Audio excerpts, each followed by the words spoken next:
course, the house as it sits today is not the original location. It was 18 Lakeview Street.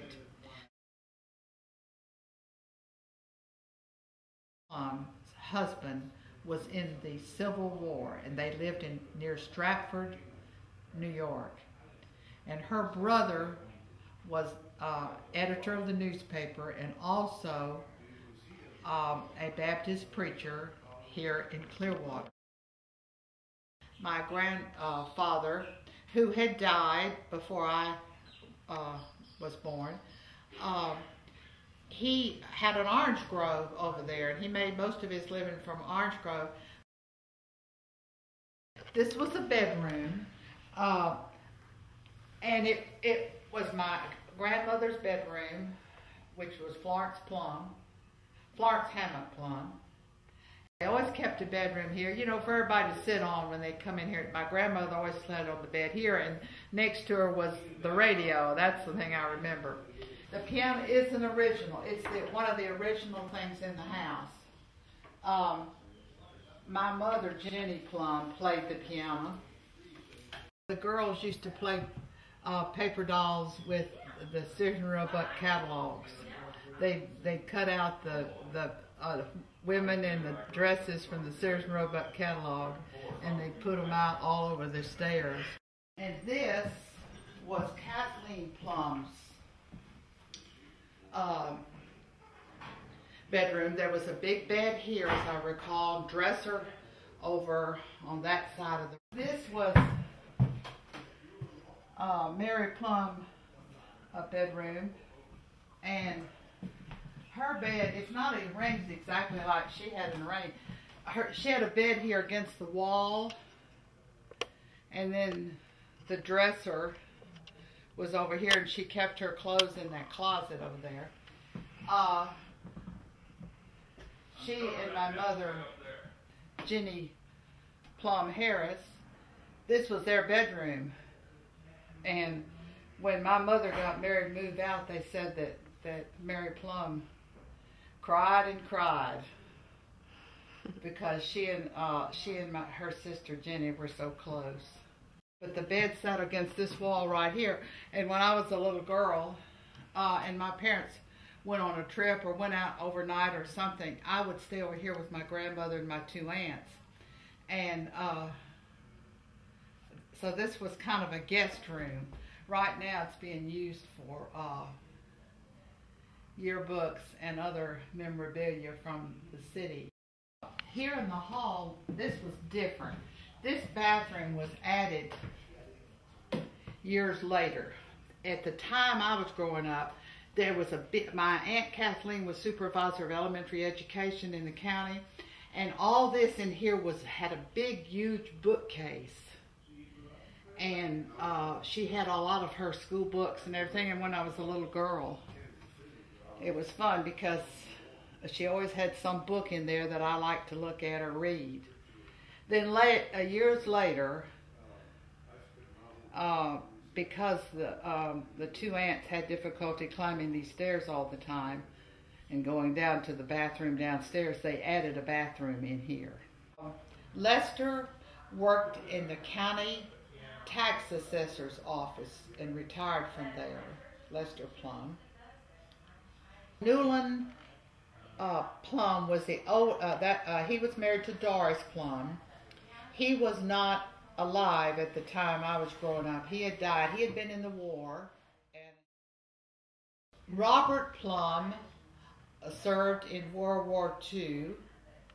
He also worked for the post office for years as a mail carrier. And then he also owned a filling station here in town. And Milton was farm editor for the Tampa Tribune.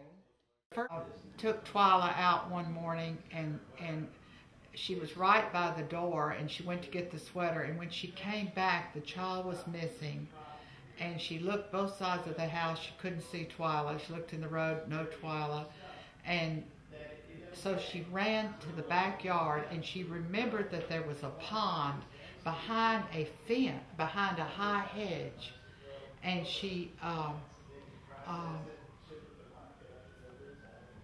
ran back there and Twyla was in the pond and had drowned. Well, I remember standing in that hall there and everybody getting ready for the funeral. In those days, children didn't go to funerals. I must have been about 9 or 10, maybe 11. And they just didn't go to funerals. And I remember how all upset they all were about this child's death. Granny had another daughter called Elsie. And she was,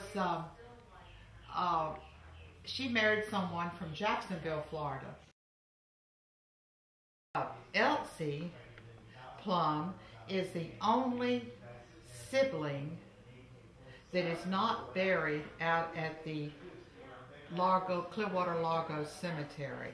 I'm sure originally they had just an ice box, but it was a refrigerator that had the motor on the top. It was big, and this is where the refrigerator was.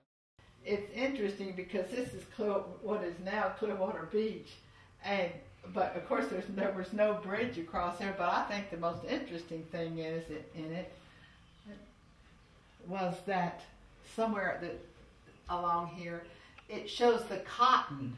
Oh, here it is.